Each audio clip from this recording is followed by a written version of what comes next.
مسلم دشمنی اور تنگ نظری کا حالیہ واقعہ بھارتی ریاست بہار کے شہر پٹنہ میں پیش آیا، جہاں بی جے پی کے اتحادی بہار کے وزیر اعلیٰ نتیش کمار نے ایک تقریب میں مسلمان خاتون ڈاکٹر کا نقاب کھینچ لیا۔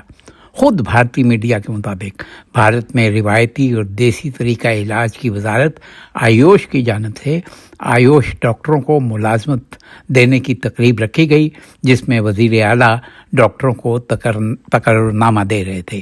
اس دوران جب ایک مسلمان خاتون نصرت پروین کی باری آئی، جنہوں نے چہرے پر نقاب ڈال رکھا تھا اور مکمل برقعے میں ملبوس تھیں، خاتون کو تقررنامہ حوالے کرتے ہوئے نتیش کمار نے ناگواری کا اظہار کرتے ہوئے پوچھا یہ کیا ہے، اور ان کا نقاب کھینچ لیا۔